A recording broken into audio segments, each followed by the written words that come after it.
Indian coast ഗാർഡിലേക്ക് minimum +2 വിദ്യാഭ്യാസ യോഗ്യതയുള്ള പുരുഷന്മാരിൽ നിന്ന് പുതിയൊരു അപേക്ഷ ഉടനെ സ്വീകരിക്കാൻ പോകുന്നുണ്ട്.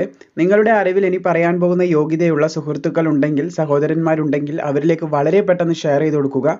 നമുക്ക് വന്നിട്ടുള്ള റിക്രൂട്ട്മെന്റിന്റെ കംപ്ലീറ്റ് വിവരങ്ങൾ, അതായത് വരാൻ പോകുന്ന വിജ്ഞാപനത്തിന്റെ മുഴുവൻ വിവരങ്ങളും എന്താണെന്ന് നോക്കാം. നോട്ടിഫിക്കേഷൻ ഓൾറെഡി റിലീസ് ചെയ്തിട്ടുണ്ട്. അപേക്ഷ തുടങ്ങിയിട്ടില്ല എന്ന് മാത്രമേ ഉള്ളൂ. അപേക്ഷ കൃത്യസമയത്ത് തന്നെ സ്റ്റാർട്ട് ചെയ്യുന്നതുമായിരിക്കും. ഇന്ത്യൻ കോസ്റ്റ് ഗാർഡിൽ ഒരു സ്ഥിര നിയമനം ആഗ്രഹിക്കുന്ന ഉദ്യോഗാർത്ഥികൾക്കാണ് പുതിയ വിജ്ഞാപനം ഇപ്പോൾ ഓൺലൈനായിട്ട് ക്ഷണിച്ചിട്ടുള്ളത്. ജോയിൻ ഇന്ത്യൻ കോസ്റ്റ് ഗാർഡ്, നമ്മുടെ കോസ്റ്റ് ഗാർഡിലേക്കാണ് പുതിയ അപേക്ഷ ഇപ്പോൾ സ്വീകരിക്കാൻ പോകുന്നത്. ഇവിടെ നോട്ടിഫിക്കേഷൻ വന്നിട്ടുണ്ട്, നിങ്ങൾക്ക് കാണാൻ സാധിക്കും. 13 ഫെബ്രുവരി 2024 മുതലാണ് ഇതിൻ്റെ ഓൺലൈൻ അപേക്ഷ തുടങ്ങുന്നത്.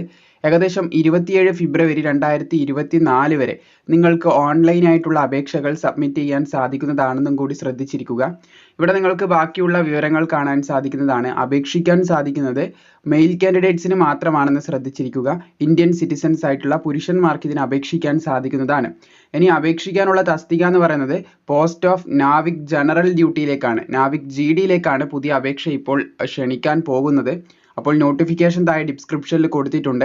ഇതിൻ്റെ അപേക്ഷ തുടങ്ങിക്കഴിഞ്ഞാൽ ഇതുമായി ബന്ധപ്പെട്ട കൂടുതൽ ഇൻഡെപ്ത് ആയിട്ടുള്ള വിവരങ്ങൾ നമുക്ക് ചർച്ച ചെയ്യാം.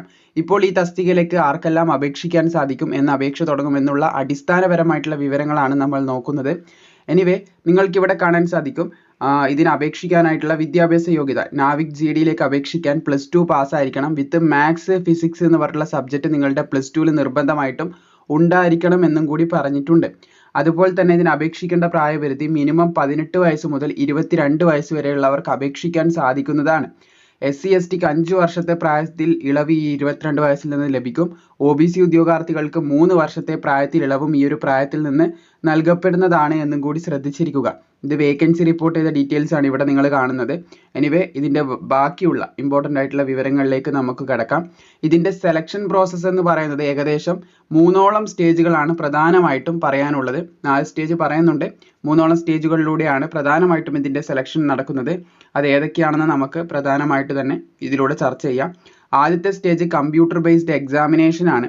ആ ഒരു എക്സാമിനേഷൻ സമയത്ത് തന്നെ നിങ്ങളുടെ ഡോക്യുമെന്റ് വെരിഫിക്കേഷൻ എന്ന് പറയുമ്പോൾ ആധാർ കാർഡും അതുപോലെ തന്നെ അഡ്മിറ്റ് കാർഡും പാസ്പോർട്ട് സൈസ് ഫോട്ടോഗ്രാഫും ഇതൊക്കെ ചെക്ക് ചെയ്യത്തുള്ളൂ. നോർമലി നിങ്ങളുടെ കമ്പ്യൂട്ടർ സെൻറ്ററിലേക്ക്, പരീക്ഷ കമ്പ്യൂട്ടർ ബേസിലായിരിക്കും, അപ്പോൾ അതിലേക്ക് എൻ്റർ ചെയ്യുന്ന സമയത്ത് ചെക്ക് ചെയ്യുന്ന കാര്യങ്ങളെ ഉണ്ടാവത്തുള്ളൂ. അപ്പോൾ അതുണ്ടാവുന്നതാണെന്ന് ശ്രദ്ധിച്ചിരിക്കുക. അതുപോലെ തന്നെ നമ്മുടെ ബാക്കിയുള്ള ബയോമെട്രിക് കാര്യങ്ങളും ഇതൊക്കെ നോക്കും. എന്നിട്ട് ഇവിടെ നിങ്ങൾക്ക് കാണാൻ സാധിക്കും ആദ്യഘട്ട പരീക്ഷ സെക്ഷൻ 1ൽ നിങ്ങൾക്ക് 60 മാർക്ക് 45 മിനിറ്റിനാണ് നടക്കുന്നതെന്ന് ശ്രദ്ധിച്ചിരിക്കുക. 60 ക്വസ്റ്റ്യൻസ് ഉണ്ടാവും. എന്ന് വെച്ചാൽ ഒരു ക്വസ്റ്റ്യന് 1 മാർക്ക് എന്ന രീതിയിൽ. മാത്സ് ഉണ്ട്, സയൻസ് ഉണ്ട്, ഇംഗ്ലീഷ് ഉണ്ട്, റീസണിങ് ഉണ്ട്, GK ഉണ്ട്. ഇങ്ങനെയാണ് ഇതിൻ്റെ ഒരു ക്വസ്റ്റ്യൻസ് വരുന്നത്.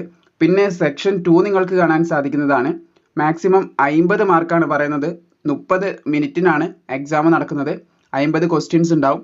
മാത്സ് 25, ഫിസിക്സ് 25 എന്ന രീതിയിലാണ് ഇവിടെ ക്വസ്റ്റ്യൻസ് വരുന്നത് എന്നും കൂടി ശ്രദ്ധിച്ചിരിക്കുക. പിന്നെ ഇതിൻ്റെ നോർമലൈസേഷൻ മാർക്കും ഡീറ്റെയിൽസ് ഒക്കെയാണ് ഇവിടെ കൊടുത്തിട്ടുള്ളത്. പിന്നെ സ്റ്റേജ് 2 എന്ന് പറയുമ്പോൾ നിങ്ങളുടെ ഫിസിക്കൽ ടെസ്റ്റും കാര്യങ്ങളൊക്കെയാണ് വരിക. ഫിസിക്കൽ ഫിറ്റ്നസ് ടെസ്റ്റിൽ 1600 മീറ്റർ ഓട്ടം 7 മിനിറ്റിൽ കംപ്ലീറ്റ് ചെയ്യണം. 20 സ്ക്വാട്ടപ്സ് എടുത്തിരിക്കണമെന്ന് പറയുന്നുണ്ട്. 10 പുഷപ്സും എടുത്തിരിക്കണമെന്ന് പറയുന്നുണ്ട്. അതാണ് നിങ്ങൾക്ക് സ്റ്റേജ് 2ൽ വരുന്നത്. ഇനി നിങ്ങൾക്ക് സ്റ്റേജ് 3ലേക്ക് എത്തുമ്പോഴേക്ക് നിങ്ങളുടെ ഡോക്യുമെന്റ് വെരിഫിക്കേഷനും ബാക്കിയുള്ള മെഡിക്കൽ പ്രോസസ്സും കാര്യങ്ങളൊക്കെ ആയിരിക്കും ആ ഒരു സ്റ്റേജിൽ നടക്കുക എന്ന് ശ്രദ്ധിച്ചിരിക്കുക. ഇനി ഇതിൻ്റെ സെലക്ഷൻ ഘട്ടങ്ങൾ എങ്ങനെയാണ്, ഏത് ടൈമിലാണ് നടക്കുക എന്നുള്ള കാര്യം നോക്കാം. അതുപോലെ തന്നെ ഓൺലൈനായിട്ടാണ് അപ്ലൈ ചെയ്യേണ്ടത്. 13 ഫെബ്രുവരി മുതലേ തുടങ്ങത്തുള്ളൂ എന്ന് വ്യക്തമായിട്ട് ബോൾഡായിട്ട് ഇവിടെ എഴുതി പറയുന്നുണ്ട്. ഇപ്പോൾ അപേക്ഷിക്കാൻ കയറിയാൽ സാധിക്കത്തില്ല. എന്തായാലും അപേക്ഷിക്കാനുള്ള ലിങ്ക്, ഇതാണ് ലിങ്ക്. ആ ലിങ്ക് താഴെ ഡിസ്ക്രിപ്ഷനിൽ കൊടുത്തേക്കാം. പിന്നെ ഈ നോട്ടിഫിക്കേഷനും കൊടുത്തിട്ടുണ്ട്. അപേക്ഷ തുടങ്ങിക്കഴിഞ്ഞാൽ നിങ്ങൾക്ക് അതിലൂടെ കയറി അപേക്ഷിക്കാൻ സാധിക്കുന്നതാണ്. ഇനി ഇതിൻ്റെ സെലക്ഷൻ, ഏതൊക്കെ ടൈമിലാണ് സെലക്ഷൻ നടക്കുക, അങ്ങനെയുള്ള പ്രധാനപ്പെട്ട കാര്യങ്ങൾ ഈ ഒരു നോട്ടിഫിക്കേഷനിൽ മെൻഷൻ ചെയ്യുന്നുണ്ട്. അതും കൂടി നമുക്ക് ചെക്ക് ചെയ്യാം. എനിവേ, ഇതിൻ്റെ സെലക്ഷൻ നടക്കുന്നത്, നാവിക് GDൻ്റെ സെലക്ഷൻ നടക്കുന്നത് അവർ പറയുന്നുണ്ട് സ്റ്റേജ് 1ാം ഘട്ട സ്റ്റേജ് എക്സാം നടക്കുന്നത്, അതായത് computer based examination mid or end April 2024. Mid എന്ന് പറയുമ്പം ഏപ്രിൽ മാസം പകുതിയോട് കൂടിയോ അല്ലെങ്കിൽ അവസാനത്തോടു കൂടിയോ നടത്തുമെന്നാണ് പറഞ്ഞിട്ടുള്ളത്. പിന്നെ സ്റ്റേജ് 2 പറയുന്നത് അതുപോലെ തന്നെയാണ്, mid or end May 2024. May മാസം ഒരു പകുതിയോട് കൂടി അല്ലെങ്കിൽ അവസാനത്തോടു കൂടി നടത്തുമെന്ന് പറയുന്നുണ്ട്. പിന്നെ സ്റ്റേജ് 3 പറയുന്നത് early or mid of October 2024. October മാസം തുടക്കത്തിലോ അല്ലെങ്കിൽ ഒരു 15, അതായത് പകുതിയോട് കൂടിയോ ഇതിൻ്റെ 3ാം ഘട്ട സെലക്ഷനും നടത്തും എന്ന് ഇവിടെ പറയുന്നുണ്ട്. അപ്പോൾ ഇത്രയധികം കാര്യങ്ങളാണ് പ്രധാനമായിട്ടും പറയാനുള്ളത്.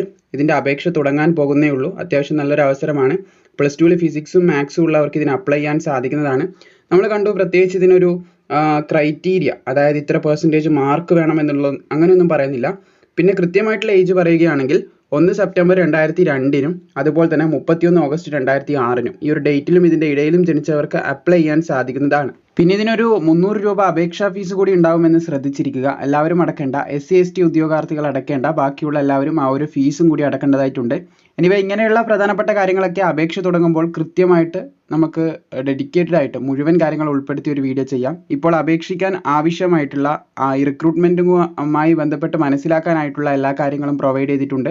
ഉടനെ അപേക്ഷ തുടങ്ങും. അപേക്ഷ തുടങ്ങിയ ഉടനെ തന്നെ നിങ്ങൾക്ക് ഇതിൻ്റെ കംപ്ലീറ്റ് വിവരങ്ങളും വെച്ച് ഇനിയും ഒരു വീഡിയോ ചെയ്യുന്നതായിരിക്കും.